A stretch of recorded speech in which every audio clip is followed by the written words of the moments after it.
All right, let's talk about reference pages and how they are formatted in APA 7. So you notice on your screen, this is a reference page. This comes from my dissertation. It's not called a works cited page, it's called references. Okay, that's in all caps, bolded and centered right up here. Okay, now notice this is a very, very long reference page. It's probably like 12 pages, right? And so the thing you want to pay the most attention to is the formatting of the citations. Okay. So notice here we've got this article by Addington, Renison, and Renison, right? So we're always going to start with our authors. They're going to go in alphabetical order, right? We're going to use last name, comma, first two initials with a period, an ampersand instead of and, right? And then notice how the title, if it's a journal article, the title is going to be in sentence case. Okay, what does that mean?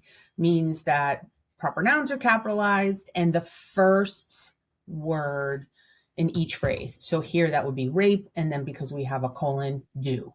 Okay.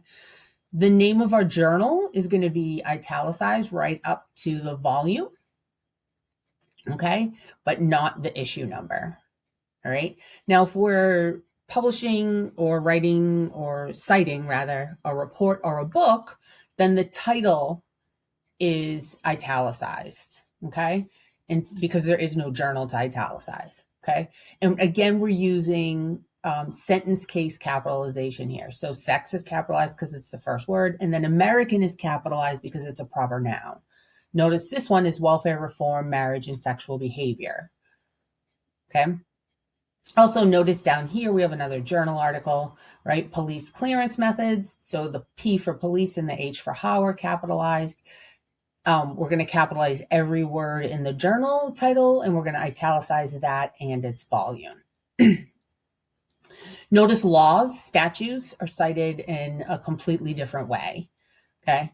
But how do we get these hanging indents, right? So our citations are all going to be flush to the left, but they have hanging indents. Let me show you. So there's actually a really easy feature to do this in Microsoft Word. Okay. So we can highlight our whole citation, right? And then we're going to right click, and I think we're going to go to paragraph.